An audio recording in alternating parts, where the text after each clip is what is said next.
Welcome to Formosa Dream Chasers. We're your hosts, Mary Ann and Ching-en. Please join us as we explore the journeys amazing people take in pursuit of their dreams. And get insights from their experiences. Let's hit the road. And get started.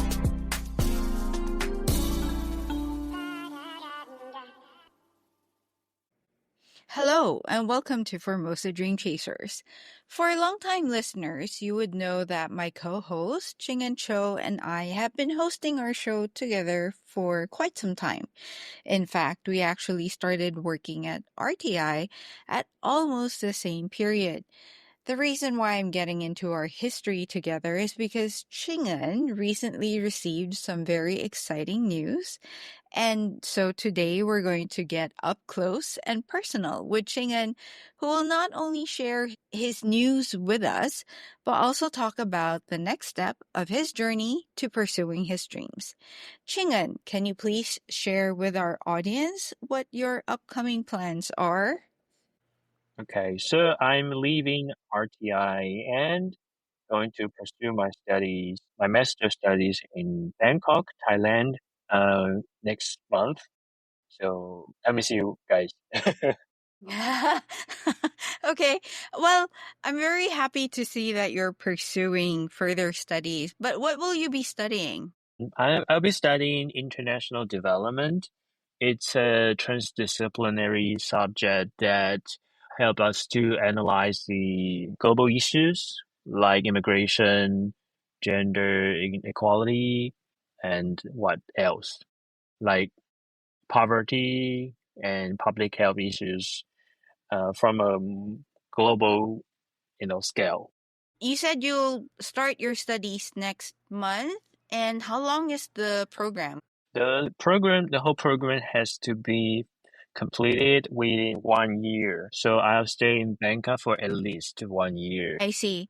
Because it's a masteral program, do you also have internships just as with bachelor's programs? Yes, you can choose to do an internship or not. Actually, the curriculum is pretty flexible. So actually, you can do an internship or do more electives in the second semester before you propose your topic to write your thesis.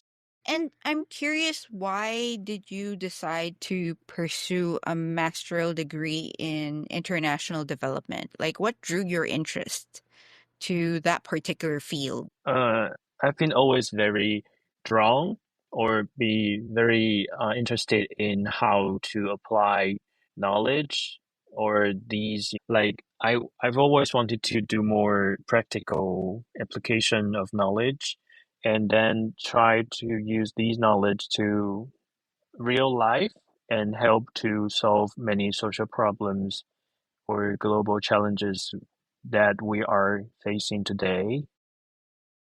And especially when I started working with RTI, many of you know that we have to do news every day, translate Taiwan's news. And I started to feel that Taiwan actually has a lot of connection with the world. And I'm thinking from Taiwan's perspective, and then how to build connections with our neighboring countries such as Thailand, Vietnam, Indonesia. And I'm particularly also interested to know more about Southeast Asian region. And that's the reason why I ended up in Thailand. I have a couple more questions. Like the field you mentioned earlier, international development is quite broad. Do you have a specific niche or a specific area from that overview of international development that you want to get into later? Yes, actually, I'm particularly interested in immigration issues and gender and sexuality. Before coming to RTI, I worked for a NGO dedicated to empower underprivileged women. And also, I actually pay a lot of attention to like migrant workers in Taiwan, most of whom are from Southeast Asian countries. Based on my own interest in Southeast Asia, they also have many, refugees. I mean, on the border, and they also do a lot of refugee programs to try to help like Myanmar citizens. Those Myanmar citizens are seeking asylum from the Thai government. Myanmar's situation has drawn a lot of global attention nowadays. So I want to know how they deal with these immigration issues. And also, there are a lot of Myanmar or Lao migrant workers in Thailand, and they also work in the fishery industry. We in Taiwan is also one of the largest country in fishing industry. So I wanted to know more about how they deal with this issue and compare it maybe to our experiences in Taiwan. Okay. So just to reiterate what you said, you were drawn into immigration issues, in particular, those refugees who were seeking asylum. And as an example, the Myanmar and Laos citizens seeking asylum in Thailand. Is that why you wanted to go study in Thailand in particular among all the different Southeast Asian countries? Yeah, aside from my own academic interests, I don't know, just personally, that's my preference, or I don't know, I'm just so attracted to Thailand, this country, and I started learning Thai a few months ago. I've been there for a couple of times, and I met a few friends, and I just want to know more about the country. I know you mentioned before to me that you were actually also learning Thai. Was learning Thai part of your plan for pursuing further studies, or did the interest in the language come first? Uh, I think there's no priority actually. I think picking up that language will help me to better understand the country. And it's different from just speaking English. Although you can use English for sure for the whole year. Like you don't have to learn any Thai to live in Thailand. Like you don't have to speak Chinese in Taiwan. I Hmm. mean, most of the time, yeah, you can always find restaurants with English language speaking waitress. Yeah, and nowadays you don't really need that language. But I think you can, through learning the language, you can foster a deeper connection with the Thai people. I think that kind of connection is very needed, to know more about their daily life. Through a language, you know what's the logic behind their behavior and everything that we see now in Thailand. Right. Okay. I know you've been really busy the last few weeks, especially in preparation for your trip to Thailand. I was wondering, have you had the chance to interact with a lot of Thai people or overseas Thai or people who've been to Thailand before this? Yes, I have a few friends who are passionate about Thailand, and one of them is Michelle, our Oh, colleague at RTI, and she really enjoyed the country. Also, I have a friend who is an expert in Thailand. As I just mentioned, I made a few Thai friends, were either in Taiwan or when I during my trip to Thailand, and so I can ask them for help if I have any question about the country or my future plan to live in the city of Bangkok. Yeah, so I think to have a few local friends, will help you more, I guess, uh, to get used to the local life easier. yeah, definitely. How are things going for you now? Like, I know you're preparing for the trip. Like, how are your preparations going?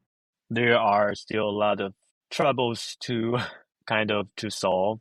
And actually, I made this decision just 2 weeks ago, so I have to empty my house and send all the stuffs back to my hometown. And then I have to, apply for a student visa and buy flight tickets. So many things to do. Yeah, but with the advancement of technology, the Right. internet, they Yeah. will help me solve the problems. And something I want to mention is that I just found that it's really convenient to live in Taipei because when I have something to do, I have a lot of furnitures to to get rid of. I can just call the Taipei city government, new Taipei city government, and we make an appointment. They will come to pick it up and carry them to the what's it called? The recycling center? Yeah, yeah, recycling center. So like Yeah, for your like the old furniture, you're having them recycled. or just dump them away. Yeah. Actually, I would agree with you. I also found out like because I myself, right, and just moved to Kaohsiung relatively recently as well. So I also found what you said about the convenience of living in Taipei to be quite true as well. Because like when it came to moving stuff, I didn't necessarily have to hire a company to help me move. Like you could also do it on your own using the courier system here. You could just have some stuff sent Uh, over to another town or into another city. It's actually really quick and easy. Also, like the time for deliveries are also quite fast. was it expensive? I think it depends on how much stuff you have. If you have like a lot of things, it might be cheaper to hire a moving company to deliver your things from city to city. But if you don't have a lot of things, I think the courier system actually works as well, Um, also reasonably priced. So I think it depends on how much stuff you have that you want to move or get rid of. Mm, uh, I see. yeah, Okay. yeah. So, anyways, that was just an aside. So, moving back to our discussion about you and your plans in Thailand, like, what do you hope to achieve after you graduate? I still have no idea what life will lead me to.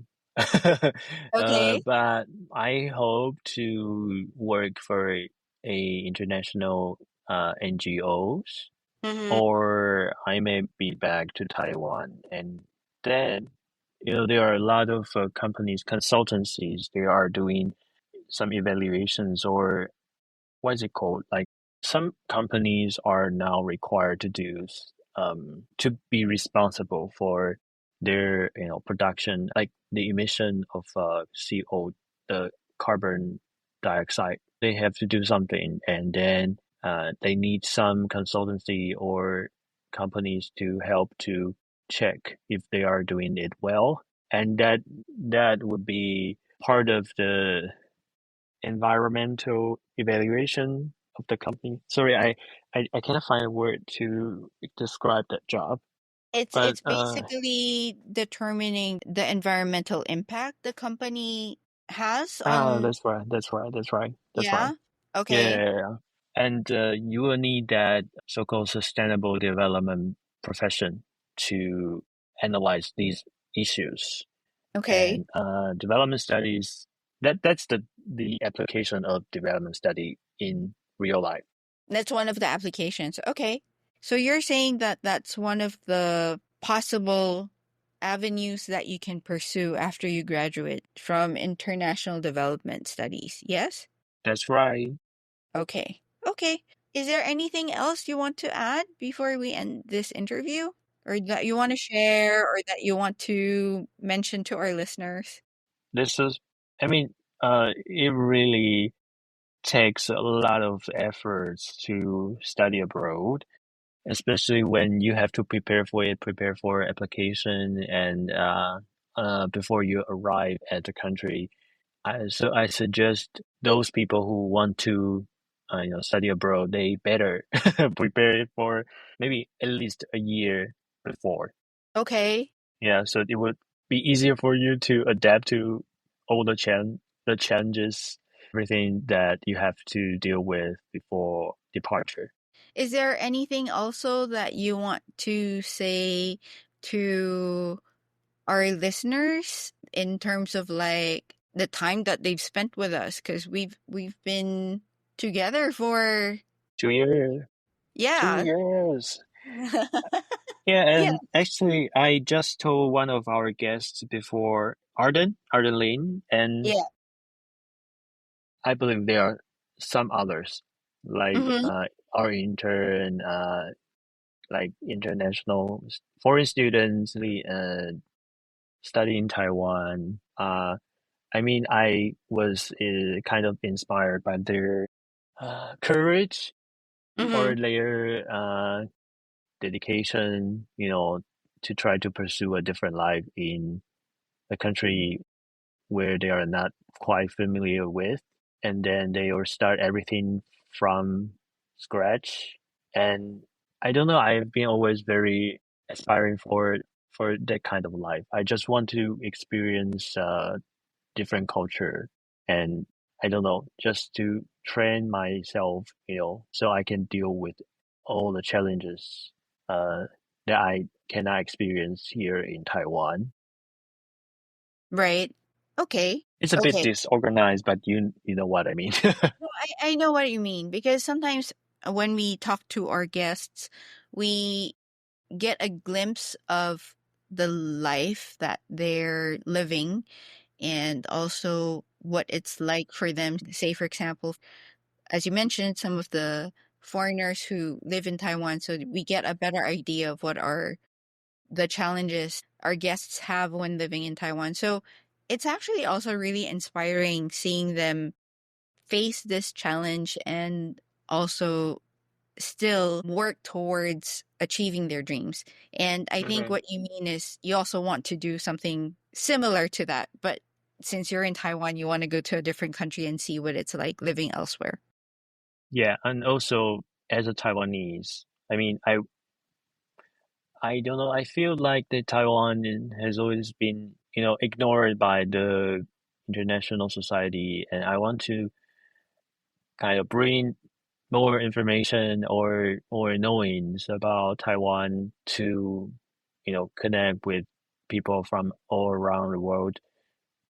I don't know. I just feel like Taiwanese people need to make a lot of friends, and that can help to improve or to build a positive image of the country, so as to help Taiwan move on. And then I don't know. I just want my country to get better. Right. And also to become more visible, I suppose, Yeah, in the yeah. international stage. I hear you and I understand your desire. Okay. Thank you for sharing with us your upcoming plans and goals. I know that you've been so busy preparing for your trip, Chingen. So thank you again for taking the time to chat. You really are embodying the title of our show since, as a Taiwanese, you're going off to chase your dreams. As we said, today we're talking about you. Personally, I'm very grateful to have met you and be your colleague over the last 2 years. And I am super happy that we got the chance to host this show together. Uh, And I am sure that I'm going to follow you and still bug you as you pursue your dreams in Thailand. And of course, you bring with you my best wishes yeah. always. Okay. I miss you guys. Okay, and maybe we'll do interview from Thailand, between Thailand and Taiwan. Yeah, sure, definitely. We'll catch up with you on your adventure soon. Yeah. Thank you for Okay, having me. thank you. Bye. Bye.